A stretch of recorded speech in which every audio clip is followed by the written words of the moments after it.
paz do Senhor, iniciamos um novo trimestre, uma nova revista, e o tema que nós iremos tratar nesses próximos meses é a família e relacionamentos. Essa é a lição número 2, que tem como título O Convívio entre Irmãos. Essa lição tem diversos textos base, e o primeiro deles se encontra em Salmos 133 e 1. Se vocês quiserem, podem abrir para acompanharmos a leitura juntos. Salmos 133 e 1.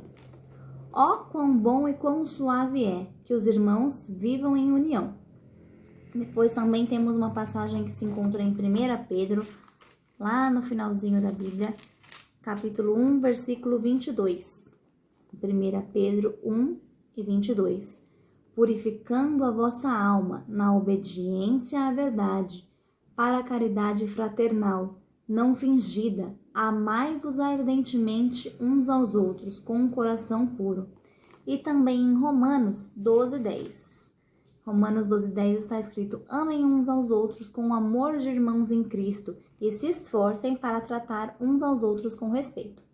Boa parte da nossa infância nós passamos com nossos irmãos, ou se você é filho único, talvez com primos ou amigos que nós consideramos da mesma forma. E quem nunca brigou com nenhum deles, não é mesmo? Em algumas idades, viver em comunhão com um irmão parece algo impossível. E são os diversos motivos que nos levam a entrar em conflito com o nosso irmão. Um brinquedo que não é dividido, a atenção dos pais, os ciúmes. E quando se tem um irmão mais novo, então, não faltam motivos para confusão. No entanto, é importante entender que o bom relacionamento com os irmãos ainda na infância é muito importante para aprender a se relacionar também na fase adulta. O primeiro tópico da nossa revista é Deus se agrada da união. Na Bíblia, nós encontramos a história de Caim e Abel em Gênesis. Enquanto Abel era pastor de ovelhas, Caim resolveu seguir a profissão de agricultor. E um dia, os dois filhos de Adão e Eva foram diante do Senhor apresentar suas ofertas. Caim pegou o fruto da terra e ofereceu a Deus, mas não foi o seu melhor, diferente de Abel, que pegou o primeiro carneiro do seu rebanho e trouxe para oferecer. E o Senhor se agradou da oferta dele, mas ele rejeitou a oferta de Caim. Isso causou um grande conflito entre os irmãos.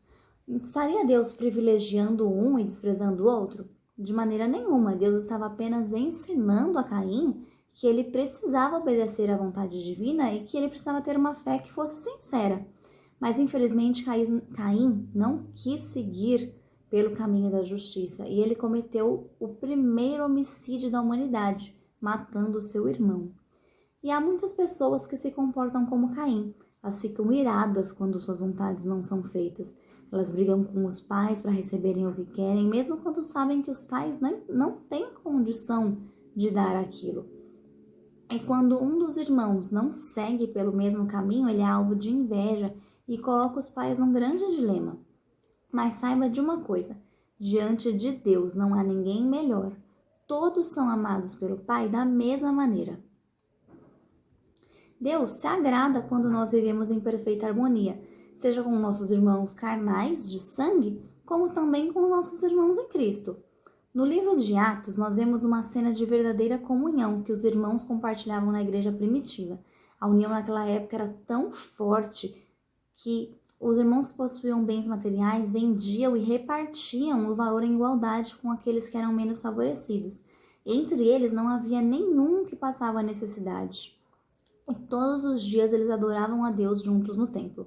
E essa união agradou tanto a Deus que ele acrescentava à igreja as pessoas que iam sendo salvas. Está escrito em Atos, capítulo 2, do 42 ao 47. Vamos abrir para ler sobre a igreja primitiva em Atos. Atos 2, do 42 ao 47. E perseveravam na doutrina dos apóstolos e na comunhão, e no partir do pão e nas orações. E em cada alma havia temor, e muitas maravilhas e sinais se faziam pelos apóstolos.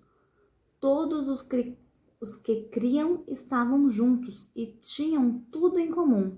Vendiam suas propriedades e fazendas e repartiam com todos, segundo cada um tinha necessidade. e perseverando unânimes todos os dias no templo, e partindo pão em casa, comiam juntos com alegria e singeleza de coração, louvando a Deus e caindo na graça de todo o povo. E todos os dias acrescentava o Senhor à igreja aqueles que se haviam de salvar. Então nós vemos que essa união agradava o coração de Deus e que ele ordenava a bênção sobre aquele povo porque eles viviam em comunhão. Se nós seguirmos o exemplo da igreja primitiva, nós estaremos mostrando às pessoas que nós somos um corpo bem ajustado e unido ao Senhor.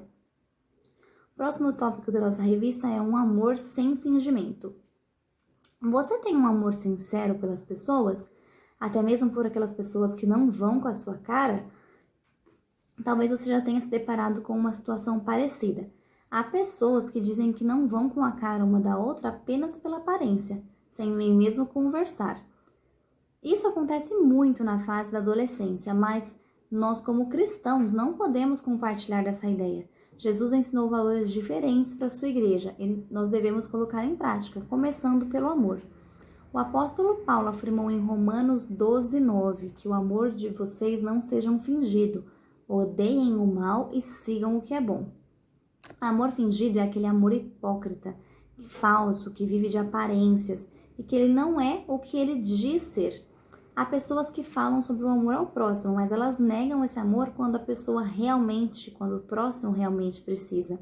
E nós podemos ver isso na parábola do bom samaritano, que Jesus contou na época aos religiosos.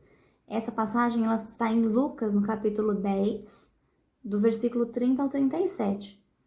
Nessa época, Jesus conta que um viajante foi assaltado e foi espancado por ladrões. E ao passar um sacerdote e um levita, que eram homens que conheciam muito bem as escrituras e que conheciam a passagem que nos manda amar o próximo como a nós mesmos, esses dois ignoraram o homem que precisava de socorro.